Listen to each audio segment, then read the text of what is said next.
Hey everybody, anonymous questions. So the question is, why is planning so important?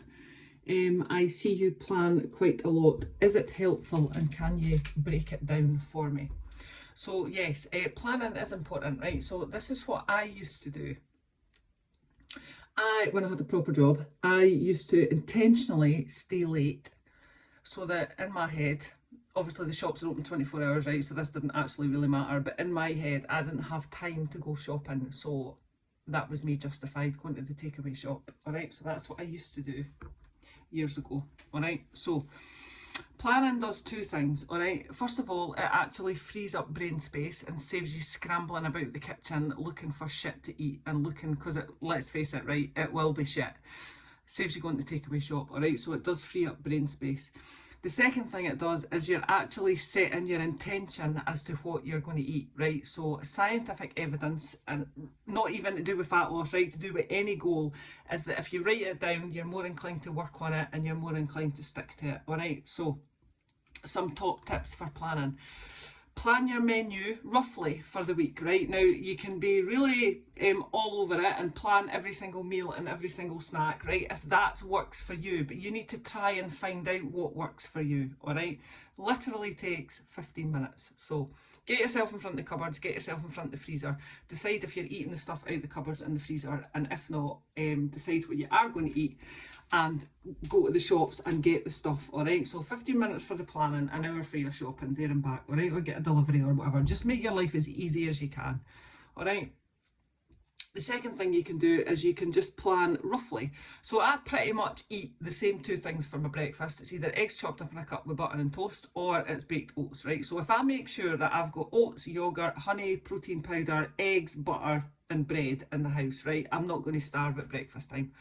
My lunches pretty much consist of either a baked potato and tuna and salad, or soup and a ham sandwich. So providing I make sure I've either got homemade soup in the freezer or a couple of tins of soup in the cupboard for emergencies, all right?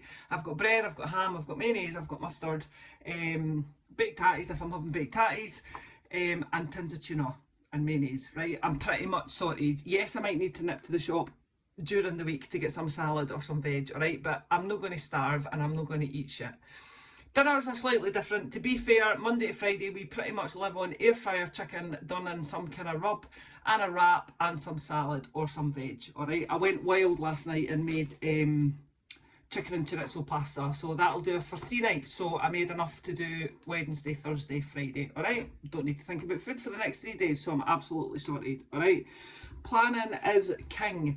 Whether you decide to be really anal about it and plan every single thing, or pick 2 things and just make sure you have them in the cupboards or the fridge, all right? My snacks, I usually tend to wing it because sometimes I fancy a wee sweet thing, sometimes I fancy a savoury thing. I've always got Baby Bells, I've always got Freddos, I've always got rice cakes, I've always got chocolate spread and peanut butter, 5 grams of each. Yes, I do weigh it out. I've always got apples and bananas. And I've usually got satsumas as well, so that's pretty much it, alright? So that's your food sorted, alright? There are certain things in life that you can wing, and I would absolutely tell everybody to wing something at some point in their life, alright?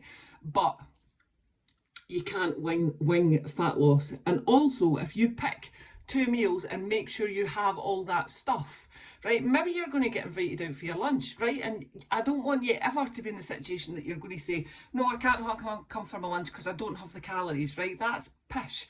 Go for the lunch and then have a lighter dinner, or go have your lunch, a lighter lunch, and go for dinner, all right? You should say yes to every opportunity because you know that in your head and in the cupboards there is a plan B. See you later, guys. Bye.